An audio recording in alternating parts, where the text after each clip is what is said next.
And welcome back to another edition of Maddie's Rap, the show where we rap about things that guys rap about when we're hanging out. Today's going to be, as you know, or as you can guess, another scripture edition of Maddie's Rap. And today we're going to be talking about the dark side of Mark 11 and 24. You didn't know there was a dark side to it, did you? That's because you can't ever see what's in the dark until somebody shines the light on it, right? So here we go. But before we get started, again, let me introduce myself. I'm Matt D. Talford, author of some pretty amazing and award-winning books. From Fear to Faith, a survivor story, a story which will teach you how mindset can help you to overcome the absolute worst of circumstances. And then there's the wildly popular Stuck in an Elevator, a tale of passion and self-discovery that takes place high above the Los Angeles skyline. Now, let me get on into today's story, or today's subject matter, Mark 11 and 24, and the dark side of it. Now, Matt, you might be saying, Matt, how is there a dark side to Mark 11 and 24, which happens to be one of my favorite passages of scripture of all time. In fact, it is it graces the back of my title page on the book I just told you about, From Fear to Faith, a survivor story. I'll show you. Now, this is a pre-production copy, so it's a little beat up. I use it to read, but right there, right on the back of my my cover page, my title page rather. So, well, actually not on the back of my title page, but so there's a dedication. There's the anyway. Enough of that. So, Mark 11 and 24, as you can see, is one of my favorite passages of scripture because in it, the Messiah is teaching you all about the spiritual, not religious, the spiritual concept of manifestation. This is how to get the things that you desire. It says, therefore I say unto you, whatsoever things you desire when you pray. What do I always say prayer is? Prayer is activation. It's not requesting. Oh, can I please? No, that's not prayer. Prayer is activation, okay? Prayer was, let there be light. That went right over some of y'all's head, I know. But prayer is activating, okay? So, he said, therefore I say unto you, whatsoever things you desire, when you pray, activate, put in motion, believe that you'll receive them and you will have them. Where's the dark side in that, Matt? Well, to answer that question, I'm going to read for you an excerpt from my book, From Fear to Faith, a survivor story. And this is one of my hidden gems. It talks about fear and faith. I mean, obviously, the title of the book is From Fear to Faith, a survivor story. Okay. This is one of the hidden gems. So for those of you with the printed book, I can't tell you what page it's on because it wouldn't be hidden if I told you what page it's on. Anyway, fear and faith. Fear and faith are opposing forces that vibrate at different frequencies, one negative, the other positive, but use the same communication paths and possess similar ability to bring about the physical manifestation of things that exist only in concept or imagination. Let me turn my notifications off here. Continuing on, belief in a negative outcome, fear, if unchecked, will eventually bring about the negative outcome that is imagined. Belief in a positive outcome, faith, if unabated, will eventually bring about the manifestation of the positive outcome that is imagined. Therefore, to walk in power, one must feed their positive imaginations with positive affirmations that proceed from his or her own lips. Speak and believe in positive outcomes. Dismiss negative thoughts and deflect or avoid negative sounds or vibrations, especially those that are contrary to something positive that you are trying to imagine or create. Prayer. That's not in there. Encourage yourself. Embrace the positive affirmations of others, but don't seek or expect them. Be your own biggest cheerleader. All the world can pray for you and pull for you, but if you don't believe in the outcome that they are praying or pulling for, their prayers and wishes are wasted on you. That's all I'm going to read from that. The moral of the story is, and this is where we're getting into the meat of what I'm talking about before I wrap this up. The moral of the story is that fear and faith use the same communication channel. They both have the same power to bring about the manifestation of things that only exist in our imaginations. In concept, something has to be conceived before it can be delivered. Those of you who are parents know exactly what I'm talking about. You conceive it here in your mind, it gets delivered and becomes something that is tangible. Okay? So now, getting back to Mark 11 and 24, Matt, okay, what did one thing have to do with the other? Well, if you were paying attention to that book excerpt, then you kind of already know where this is going. That scripture again says, whatsoever things you desire when you pray or activate or set into motion, believe that you will receive them and you will have them. Well, the dark side of that is simple. Whatsoever things you don't desire, okay? You know what? Let me back that up. Things that you don't desire, you can actually have them. By doing what? By activating them through giving thought energy to it. So if you're giving thought energy to something that is undesirable, you have to be careful to check yourself, because you can bring about the manifestation of that. What did he say? He said, whatsoever things you desire, when you pray, activate, believe that you will receive them and you'll have them. Well, guess what? Some people believe they're going to get a negative outcome, and they get that. They get that. They don't realize they're praying when they're talking about that negative outcome, or they're talking about, man, I sure hope that this doesn't happen. You're actually making it happen. You are actually making it happen because you're giving thought energy to something that you don't want to happen. That is the dark side of Mark 11 and 24. Mark 11 and 24 is all about manifestation. Well, guess what? We have equal power to manifest things that we desire and things that we don't desire, simply by giving thought energy to them, by planting that seed, by conceiving it.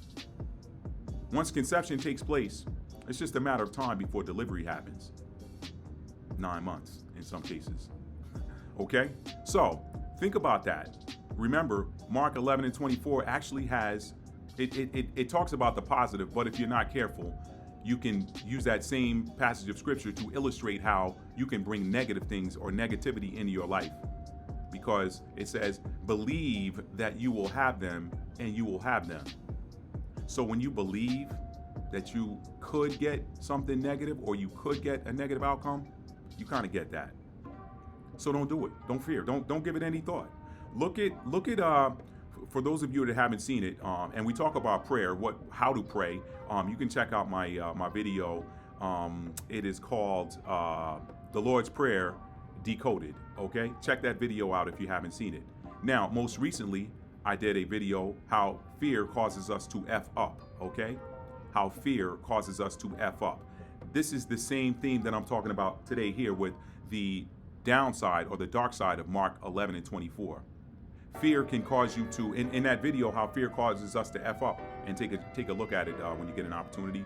The theme there is that fear causes you to do things that, or can cause you to do things that you would not normally have done were you not giving fear or thought energy to something that's negative or a negative outcome. So normally I wouldn't do this, but I'm scared this might happen, so let me do this. And then you end up getting the very outcome. Look at, you know what? I use a sports example in there where I talk about Pete Carroll and his decision in Super Bowl 49. For those of you who are familiar with it, you know. If you're not familiar with it, you can go look it up, or you can read my video, because I go into a little bit more, or not read my video, watch my video, how fear causes us to F up, because I go into a little bit more detail about it there. But more recently, I've been peeping a few football games this season. I kind of wasn't into football for a long time after this whole thing started in the world. I won't even give any mention to it, but I think y'all know what I'm talking about. It kind of took my taste for sports away. But lately I've been, you get a pop-up, hey, this game is close and it's in the fourth quarter. So I'm like, okay, let me see what's happening. Well, you take the Baltimore Ravens this year, if you're watching this video here in 2021. This year's Baltimore Ravens team, Coach Jim Harbaugh had is it Jim or John? John Harbaugh, one of the Harbaugh brothers. I think it's John. Anyway, he in 2 games, one with the Steelers, and then most recently here the other night against the Packers, I believe it was, he had opportunities to tie the game and play for the win in overtime. But he went for the win in regulation by going for a 2-point conversion. He failed both times. Now, after seeing this pattern, because I usually only speak on patterns. A one-off is a one-off, but when I see it repeated, then it's a pattern and it's something worth investigating, if you care to. Now, when I've seen this happen twice with the same team, the same coach, now I start wondering, is he afraid that he can't win this football game in overtime, so he's trying to end it in regulation? Could be possible. Would he not go for this? Would he not take a risk of going for a 2-point conversion if he had confidence in his team's ability to win in overtime? He probably wouldn't. So you see how fear causes us to F up, as I quoted, or as is the title of a recent video of mine. But here again today, Mark 11:24 says, whatsoever things you desire, when you pray or activate, believe that you'll receive them and you'll have them. Well, guess what? When you are trying to activate a win or trying not to activate a loss, if you believe that you'll lose by doing a certain thing, then guess what? You're going to bring about that loss, perhaps by another way. So anyway, hopefully that's not too confusing to you guys. But again, I'm going to quote this and wrap it up. When you're looking at Mark 11:24 and talking about the dark side of it, and you're taking that and you're comparing it with or juxtaposing it with the passage from my book I just read, the thing that you need to focus on in the Mark 11:24 is the part that says, when you pray, believe that you will have them and you will have them. Even forget the when you pray part. Just focus on the believe that you will have them and you will have them. Believe that you will have them and you will have them. Okay? The Messiah was teaching us spiritual concepts. He was teaching you about how things are manifested in our lives. So, believe that you will have them and you will have them. If you believe somewhere in the back of your mind that you're going to have a negative outcome, forget about the if or the how you're going to get there. You're going to get that negative outcome. The if always takes care of it. The if always takes care of itself. Like, did I say that right? The belief, in other words, the means are not what's important. Okay, when you're putting something out there in the universe, so to speak, the means are not important. You say, I want this, or I will have this. How you get it is how it comes. Okay? Sometimes why do I say that? Because sometimes you go about it in a certain, you set out, you plot a course for yourself and say, this is the path I'm going to take to get here. And then sometimes those things don't work out. And then sometimes a manner in which you would never even imagine is what brings about the outcome that you desired. So the how isn't always as important when you're trying to manifest. It is just putting it out there and saying, I will have this. Not I will not have, I will have this. Focus on the positive, okay? Believe that you will have them and you will have them. So that's all I wanted to share with you guys today. Mark 11:24 is a positive scripture. It is one of my favorite passages of scripture from the Bible. But I also wanted to, again, because this is what I've been doing on my YouTube channel here for this last half of the year. For some reason, actually the last quarter even, I've been working on showing you guys the spiritual teachings of the Messiah. He wasn't teaching anything religious. He was teaching spirituality. He was trying to return them back to their God state. Okay? He was trying to give them back the power that they lost because they started religious practices. Some of them, a lot of them by people that weren't them, but that's a story for another day. What he was teaching was spirituality, okay? So, believe that you will have them and you will have them. That's the basic premise the basic premise of manifestation. Belief in a desired outcome. Belief in an outcome. Doesn't even have to be desired. Belief in a negative outcome, you're going to get that outcome too. So that's the dark side of Mark 11:24. It's not written that way in the scripture, but again, there's two sides to everything. There's a positive and a negative with everything. If you don't have life, you don't have a spark, you don't have a current, you don't have electricity, you don't have anything that is alive without having a positive and a negative side. Okay, the ocean swells, the ocean relaxes. One is positive, one's negative. Okay, you inhale, you exhale. One's positive, one's negative. Okay, that's how balance is achieved. You can't keep going in one direction and be balanced. Balance is achieved by having equality on both sides. Okay, that's how balance is achieved. So a lot of times when you're looking at things in the scripture, you can look at it and say, okay, what is the other side of this that the scripture doesn't say? Because there always is another side. But anyway, guys and girls, if you're watching this, thank you for watching. If you like this video, give it a thumbs up. Share it with a friend. You guys tell me what your thoughts are on this subject matter today. Do you believe that you can get negative outcomes simply by putting thought energy into them? Because that's how it happens. So in the same way, remember, from my book excerpt, fear and faith use the same communications channels, okay? You can get a positive outcome via that chute, you can get a negative outcome via that shoot. It's the same shoot, okay? All right? When you put money, when you pull up at the drive-thru at the bank or whatever, and you put one thing, you can put an envelope in there, you can take one out. It's the same shoot.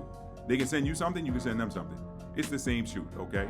They can send you some money out of one end of that, or they can send you a note that says your balance is negative. One's positive, one's negative, but it's the same shoot, okay? All right, so that's all I wanted to say. Again, if you like this video, give it a thumbs up. Leave your comments below. And if you're new to the channel, please consider hitting the subscribe button and sliding the notification bell up to all so that you can be notified when I drop a new video.